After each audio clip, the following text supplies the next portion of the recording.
Welcome to this week's episode of Library Picker. Did you ever wonder what your teachers do on Wednesday morning late starts when you're at home? Well, this week they were working in the library a little bit, and they were eating gooey butter cake.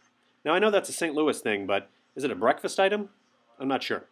Let's start in the grab and go section. We're going to look at a book called Crossing, and we're going to watch an interview that the author did for the Hong Kong Book Fair, where he talks a little bit about the plot of his book.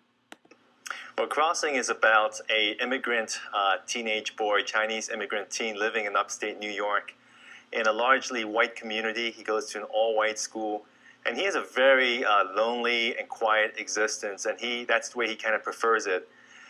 Then there's a disappearance of a student, which is shrouded in mystery. The police, the community don't know what's happening. And as the story progresses, more and more students begin to disappear.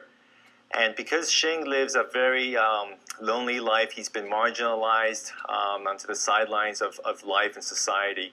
He sees things that other people don't quite see.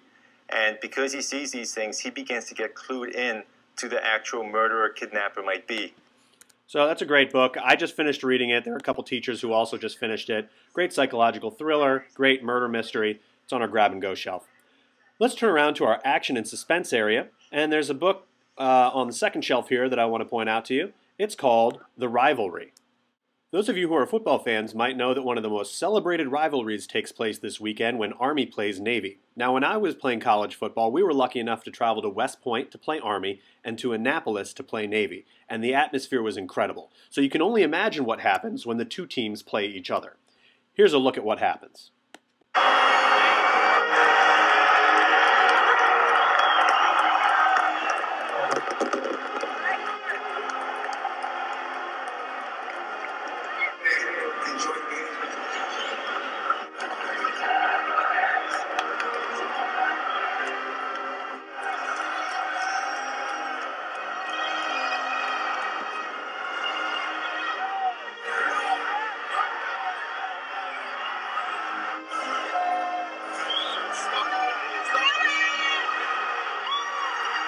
Atmosphere is incredible, and this book captures a lot of it.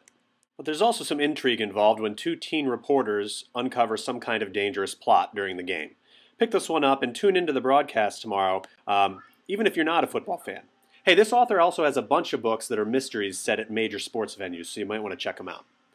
Let's head over to our science fiction and fantasy section, and we are going to look at The Chronicles of Narnia. I'm actually listening to these books right now because they're the audiobook of the month from iTunes, and they're the audiobook of the month because the movie is coming out. Let's take a look at part of the trailer for the third movie.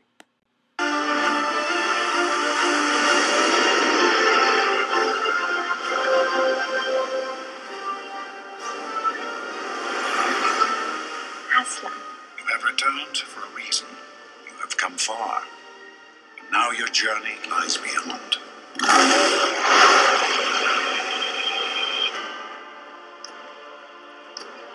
Behold our castaways, King and Queen of Narnia.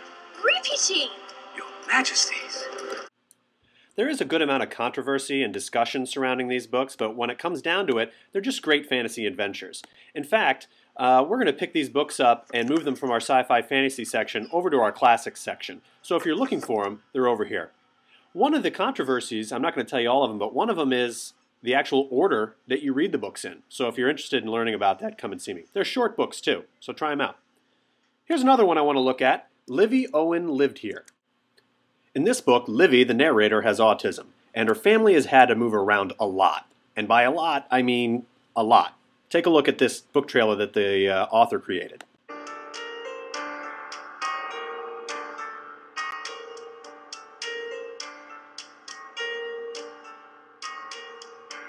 That's a lot of moving. What Livvie's trying to do is find the one house where she felt comfortable and happy. The problem is, she burned the house down herself many years ago. This is her story and her family's story. It's in our drama and comedy section, so you might want to check that out. It gets a lot of really great reviews and we just got it in. Have you seen our dystopia shelf? There are a lot of great books on this shelf that are very similar to The Hunger Games or The Maze Runner in that they're set in a dystopia. What's the definition of dystopia? Well, let's take a look. A made-up place that's bleak and kind of messed up, the opposite of utopia. Now, that's not the official definition, that's the one that I kind of made up.